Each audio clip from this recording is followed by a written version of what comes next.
Welcome to another episode of Band Director Boot Camp, the podcast with productivity and wellness tips for busy band directors. I'm your host, Lesley Moffat, and I'm really grateful to be sharing this platform with you. As busy band directors, we know you don't have lots of time to sit and watch lengthy professional development webinars, so we share 20-minute tidbits with takeaways you can use to support you in this awesome profession in a healthy way. And today we have Mary Cogswell as our guest. She's been teaching for 33 years as a band teacher. She's also a clinician and she's a mentor to other teachers. She's done a lot of stuff, and I wanted to just highlight some things, like she's been president of the South Dakota Bandmasters Association, and she's involved in many other state and national committees and organizations. She's done a lot of guest conducting, including the 2018 South Dakota Middle School All-State Band and the 2019 she was in the 2019 South Dakota Band and Orchestra magazine's 50 Directors Who Make a Difference. And she's the co-editor of Beginning Band Adaptable Series with Robert Ambrose. Woo, she's done it all, you guys. This is awesome. Mary, thanks for being here today. Thank you so much for the invite. Yeah. Before Mary tell you what she's going to tell you, let me tell you what she's going to tell you. So you stay tuned. She's going to talk to you about some things that she has done that has kept her retention high. It's increased student engagement. And then she's going to share specific resources like activities and interactive worksheets and websites and some self-created materials that you can implement immediately for your student musicians and for their families. So we'll tell you at the end, the website, we'll put that in the show notes and stuff. But let's find out who Mary is and what she created. There's probably a story as to why she created it too. So we'll dig into that. Mary, how did you become a music teacher? Women didn't do this back in the day when you and I started. That is true. I started taking piano lessons when I was in third grade, and I guess that sparked my interest in music. And then, for whatever reason, decided to start playing the clarinet in fifth grade. I have no idea why I picked that instrument, but apparently I grew to love it.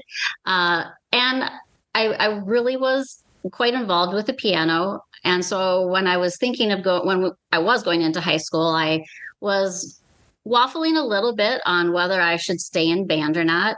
But a friend of mine, whose brother was in the high school band where I was going to go to school, invited me to go to their indoor marching band performance in the fall. And that was it for me.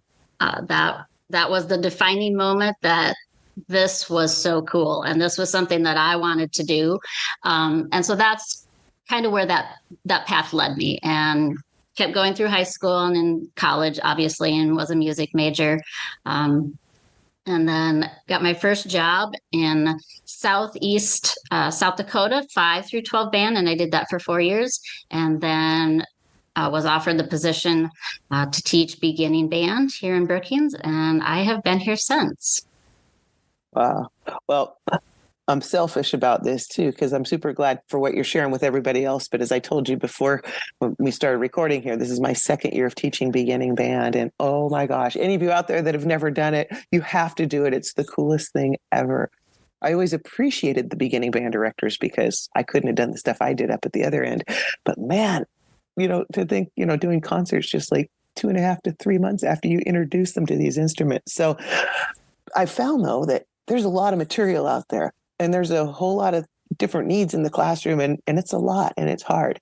So you're here, and you've kind of worked through some of this. So tell us a little bit about what you've created, maybe why you've created some of these resources.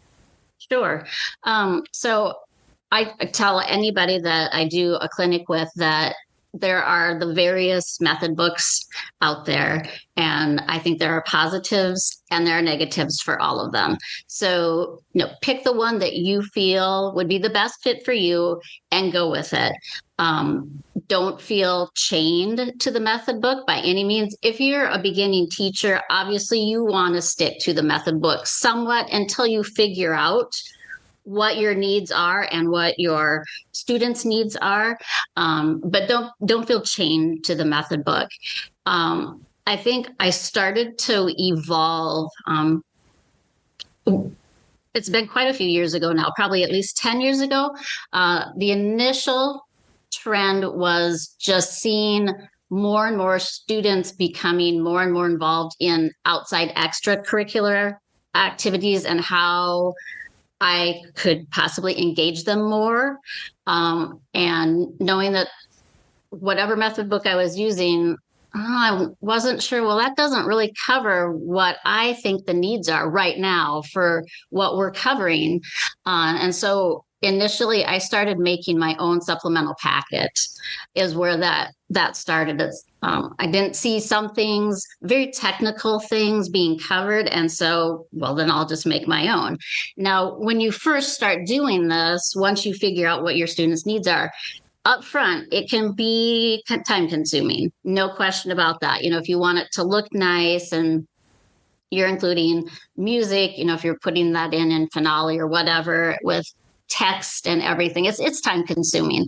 But once you have it set, obviously, then that suits your needs. And I'm still using that packet. I don't use all of it now, but I use a lot of it. So it still is meeting the needs that I feel my students need to have. And then from then, things have started just branching out. And with technology, more and more has become available over the past, especially since COVID. There's just a lot involved. But yeah, it's mainly just how to get students in the door. You really have one shot to get students in the door into the band room. Occasionally, you'll have students that will join later, but it's really one opportunity. So what are you going to do? What are you going to hook them to band? Because some of them have been doing some of these activities since they were 5 years old. So what's going to hook them? And so there are a number of things that I started out with several years ago. I made postcards. We have a band logo. Our band program has a logo. We put that on the front of it. And then on the back, I put a little QR code with my website on it. If you have questions, band students rock or whatever you want. But then the address is to the student. So every potential beginning band student gets a postcard, 2 or 3 weeks before the beginning of the school year. So that's the initial hook that they get. Once you go through all the display nights, the instrument selection process, offer them a photo opportunity at the display night, and that can be lots of variations on how that works too. But I had like a shiny background and, okay, here's the instrument you just picked. We're going to take your picture. And then I would always open it up, because the parents are standing right there. So Mom, would you like a picture? And of course they're, thrilled to death for this. So things like that. And the one thing I started this year, because I do believe parents, they want to help their child, but unless they were in band or they've had an older sibling in it, they don't know what to do. And so from the very first week when the kids were handed their instruments this year, I started making questions for this week. Was the very first week. And I prettied it up rather than just putting it bullet points in an email. I fancied it up and put it in Canva. And so here are the questions you should ask your musician this week. And just like, how do you put your instrument together? Are you holding it properly? Are you tapping your toe when you practice? Show me how to finger or, slide position the first note. Really basic questions like that. And I've done that every week now. And when we had parent-teacher conferences, I asked for some feedback. And many of the parents thought it was great. It was like, I wish I would have had that when I was in 5th grade beginning band. Oh, that's a wonderful way, because parents do want to help their kids, but you're right. They don't know how. And if you can do that, because you know what you want your kids to be talking about, I love that. I would love that. That's been really successful just this year. And just keeping the family involved. I know some people cringe, but I introduced Baby Shark to my kids for tonguing purposes. When I first read that, this will help your students tongue. And I thought, really? Okay, well, I'll try anything once. And I was shocked that it actually worked. So the kids, of course, love it. But then I invite the families, okay, over Thanksgiving break, create a video. Multi-generations have participated in some of these videos. It's a really cool opportunity that the families can have, and they can all participate. So it's just keeping that engagement with the students and then bringing in their family members too is really key. And I will say, obviously, nothing's foolproof, and not everything's going to work for every situation. But you have to pick pieces of what you feel would work for your situation and what you have time for. That's also key. But these examples you're giving, such an important piece of what you're doing. This is beyond teaching the music. It's marketing your program. It's helping people identify what are the characteristics we want, taking pride in this, the parent pride. You're doing all the things. This is what I do with my, before I do our big fundraiser. You should see all the videos that are playing tomorrow as parents come in before the concert of the kids actually speaking about why they love band. The kids made 15-second excerpts my husband put this cheeseball music behind it. And it pulls on their emotions. And that's why people stay involved. That's the magic. And then the tonguing matters and all that other stuff, right? But you got to have them in the classroom or you can't do anything with them. Exactly. Yeah. So we got a lot of cool. Oh, no, go ahead. Oh, I was going to say, I know I've got a bunch of other stuff that we're going to chat about in a sec, but I want to pause for just one moment.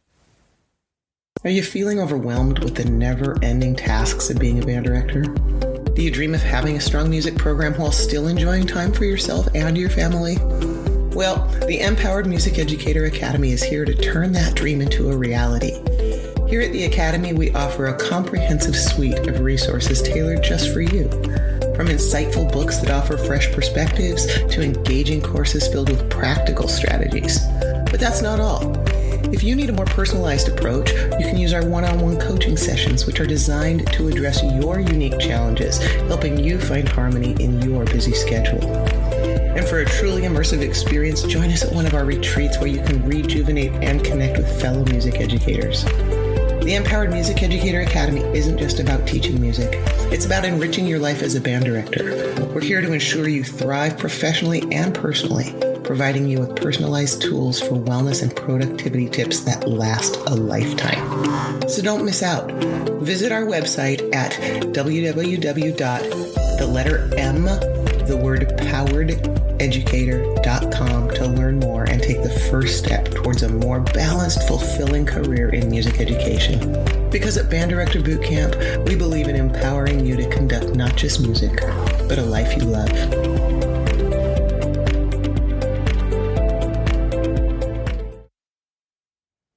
Okay, we are back here with Mary Cogswell, and she's just been giving us some really great pointers for getting our community and our students more engaged. I'm going to let you keep talking. Just could you give us a couple more examples in the last few minutes we have here? These are really good and concrete.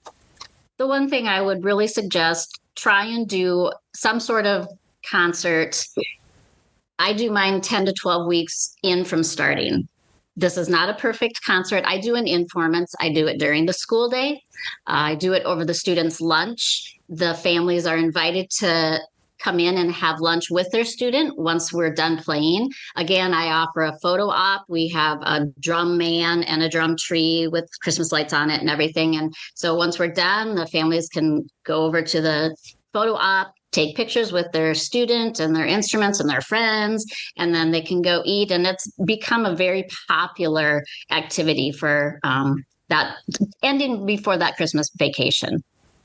But yeah, it's just really keeping that momentum going and getting that in activity going for both parents and students. That's so key. And the other thing we really have built around, we have our logo, and then we have the Rock This Band theme, which is in the Sound Innovations book. That has become a theme really for our entire band program now. We play it at our all-district concert. There's also the full version length that we play 5 through 12 students all together. So everybody truly understands the Rock This Band importance in our band program. And that's key. If you can come up with a theme and stick with it, that is just key to retention and keeping interest high. It's marketing and advertising, and marketing. That's what it's re-imprinting these same images and everything. So important. Tell us a little bit about your book that you've got. I just lost the title of it in my notes. Tell us. Beginning Band Adaptable Series. Adaptable. Yes. So it's a great very beginning band series that was formed during COVID. It was from my frustration that there were so few, if any, flex tunes for 0.5. And so Robert Ambrose from Georgia State asked me on board. He knew the composer end, I knew the beginning band end. And so these are pieces specifically designed for a rubric for very beginning band students. They are 25 to 40-ish measures in length, because lots of times my kids can't perform a full 60 measure length piece at the beginning, obviously. And then some of them have electroacoustic parts. Some of them have supplemental material. And it's through Murphy Music Press, so you can make as many copies of each part that you want, which I think is super exciting. And just a great, talented group of composers that have come on board to write for this series. And so is that with Megan Vinther? What's that? Is that with Megan Vinther? Murphy Press? She's going to be writing one. Okay. Yep, she's Erin Keaton Howard has one, Brave Beginnings, that's in it right now. Okay, she's my director for the band I play in, and Megan's awesome. A colleague, so I love seeing all these women getting out there. So it's just a great series for when you can't, your kids just can't handle a full 60 measure piece. But that gives them such a cool experience. That's the next step beyond just the band. Yep, it's a bridge between the method book and the first real piece. It was really one of the concepts for it. So. Mm-hmm.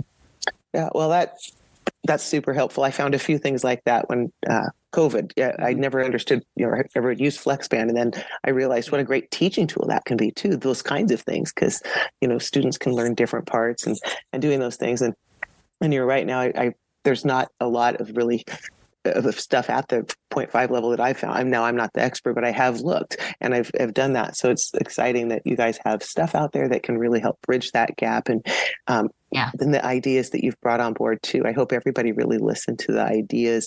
Again, you don't have to do exactly what the things Mary was doing, but what she's doing is she's bringing in her community. She's built a community of musicians and people that want to support them. And never underestimate the power of that kind of thing. But take a picture with your kid or come have lunch with them after they do your recital. One of our favorite things is grand buddies going to the retirement home to play and stuff. Absolutely. Oh my goodness. Yeah, we got a PTA wrote us a grant to pay for our buses because they love that community thing. So anyway, it's all these things that we do. And your super specific examples are really helpful for those, especially for those of us that might be new into this area. So thank you so much for sharing your time and your resources. Can you tell us where we could find your stuff online? You can always use my website, beginningbandandbeyond.com/Weebly. There are lots of resources on there, and I am just continually adding to it because, I came up with another thing. So I just keep adding to it. And there are lots of resources you can click on. A lot of them, many people know, obviously. Some of them are very obvious, but some aren't. And you just have to play around a little bit and figure out what works for your situation, because everybody's situation is different. Yeah. But the more examples of things we can see, then we can take those and create our own. But it's easier to have a starting spot than to just try to figure it out on our own. So thank you for sharing your time and your resources and this gift that you've got for really bringing a community together. You're welcome. Thank you so much again for the invite. Yeah. And I want to thank all of you listeners who keep showing up and making a difference in kids' lives through the magic of music education. The work you do matters, and so do you. Join us next time on Band Director Bootcamp for another episode of productivity and wellness tips to make your life a little easier.